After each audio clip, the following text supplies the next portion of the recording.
Ya, baik, selanjutnya kita lanjutkan ke contoh yang kedua, yaitu tentang permintaan marginal, halaman 182. Di sini turunan dari fungsi permintaan ya. Permintaan marginal itu merupakan turunan dari fungsi permintaan. Nah, kasusnya silakan dibaca saja di halaman 182. Diketahui ada dua fungsi permintaan, yaitu Q1 dan Q2. Q1 memiliki nilai 20 dikurangi 2P1 dikurangi P2. Sedangkan Q2 sama dengan 9 dikurangi 3P1 dikurangi 5P2. Nah, Q1 ini menyatakan kuantitas barang pertama, sedangkan Q2 menyatakan kuantitas barang kedua. Pertanyaannya, yang pertama adalah tentukan keempat permintaan marginalnya dan berikan interpretasi. Berarti di sini kita akan turunkan persamaan dari Q1 dan Q2. Masing-masing kita turunkan. Untuk Q1 sendiri memiliki variabel P1 dan P2. Dan Q2 juga sama memiliki variabel P1 dan P2. Berarti di sini untuk Q1 akan kita turunkan dua variabel P1 dan P2, Q2 juga kita akan turunkan P1-nya dan P2-nya. Nah, 2 ini juga 2, maka totalnya turunannya adalah 4.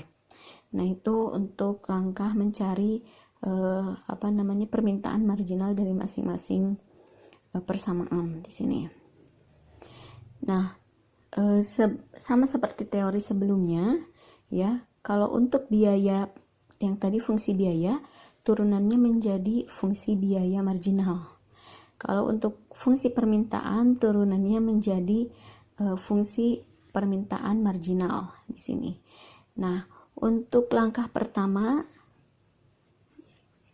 kita tulis ulang fungsi Q1 dulu, persamaan Q1, 20 dikurangi 2P1 dikurangi P2. Ini persamaan yang pertama. Ya. Maka turunannya dari persamaan Q1 ini pertama ada do Q1 P1 ya, do Q1 do P1. Maka turunannya kita hanya melihat suku-suku yang memiliki variabel P1, bukan Q1. Kita hanya melihat suku-suku yang memiliki variabel P1 saja. 20 untuk suku yang pertama tidak memiliki variabel P1, kita abaikan. Min 2P1, nah di sini memiliki variabel P1, maka kita turunkan. Konsepnya sama seperti tadi. Di sini pangkatnya memiliki 1, maka satunya maju ke depan. Minnya bagaimana? Minnya bisa kita nanti tulis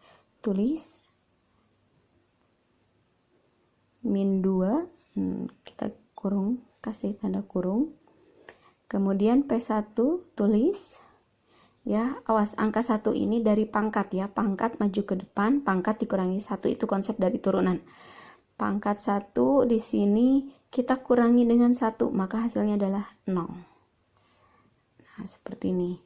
Terus suku berikutnya P2 tidak memiliki P1, berarti kita abaikan. Nah, selanjutnya kita selesaikan hasilnya 1 dikali min 2, berarti hasilnya menjadi min 2. P1 pangkat 0. Nah, seperti yang tadi. Setiap perpangkatan 0 hasilnya adalah 1. 1 dikali min 2, ya tetap hasilnya adalah min 2. Nah, ini untuk hasil turunan terhadap P1. Kemudian turunan terhadap variabel yang kedua, yaitu di sini variabelnya adalah P2. Berarti kita turunkan hasilnya, yang kita turunkan di sini suku-suku yang memiliki variabel P2. 20 tidak ada P2. Min 2P1 juga tidak ada P2. Nah, min P2 ini kita ada variabel P2, maka kita turunkan. P2-nya pangkat 1, majukan ke depan. Dikali, awas P2 di sini memiliki min 1 di depannya. Maka kita tulis seperti ini. Kemudian P2 pangkatnya kita kurangi 1. 1 kurangi 1 hasilnya adalah 0. Maka hasilnya 1 dikali min 1 adalah min 1. P2 pangkat 0 hasilnya 1. Maka hasil akhir menjadi min 1. Nah, ini turunan-turunan untuk persamaan Q1 terhadap variabel P1 dan juga terhadap variabel P2. Nah, bagaimana interpretasinya? Silakan bisa dibaca di halaman 182. Artinya, bila harga per unit barang pertama naik 1 unit, maka kuantitasnya yang diminta turun 2 unit bila harga per unit barang kedua tetap. Itu untuk turunan pertama terhadap variabel P1. Sedangkan yang kedua yaitu terhadap variabel P2, yaitu yang menghasilkan -1, itu memiliki arti bila harga per unit barang kedua naik 1 unit, maka kuantitas barang pertama yang diminta turun 1 unit. Bila harga per unit barang pertama tetap. Nah, itu untuk interpretasinya. Sekarang, apakah ini pertanyaan A ini sudah selesai? Belum. Di sini baru fungsi permintaan Q1. Sedangkan di soal di kasus ini memiliki 2 jenis barang. Di sini kita mengerjakan baru 1 jenis barang. Kita kerjakan barang yang berikutnya, yaitu persamaan untuk Q2. Q2 kita kerjakan sama seperti yang tadi, cari turunan-turunannya. Nah, Q2 ini memiliki variabel P1 dan P2, berarti yang kita lakukan pertama adalah turunan terhadap P1.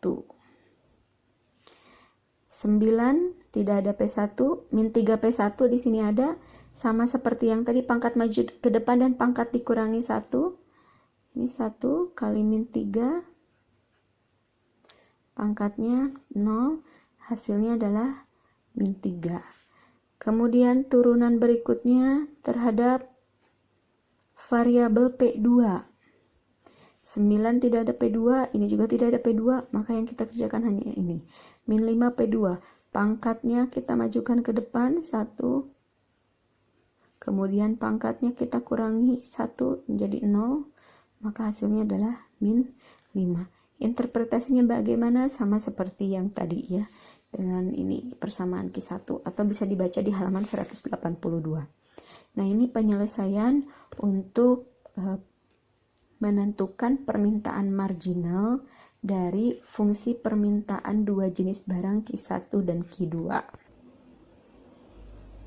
Oke, selanjutnya untuk mencari hubungan antara 2 jenis barang, yaitu barang Q1 dan barang Q2, silakan pertama baca dulu halaman 181, yaitu sifat-sifat hubungan 2 jenis barang.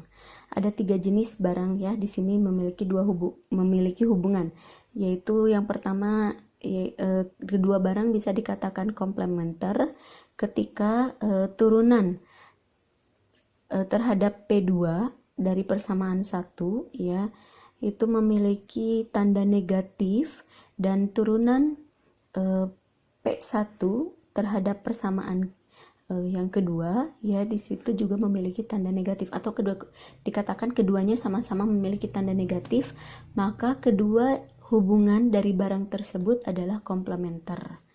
Tetapi jika keduanya positif, maka dikatakan kedua barang tersebut memiliki hubungan kompetitif.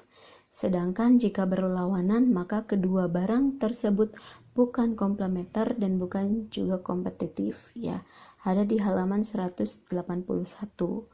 Nah, sekarang untuk menyelesaikan yang ini, yang B, awas, dikatakan di halaman 181 katanya kita hanya melihat turunan dari P2 pada persamaan Q1 dan turunan P1 pada persamaan Q2. Jadi lihat ini saja ya, untuk di Q1, sedangkan di Q2 hanya melihat ini saja. Nah, kita lihat hasilnya. Untuk turunan P2 terhadap persamaan Q1 di sini menghasilkan nilai -1.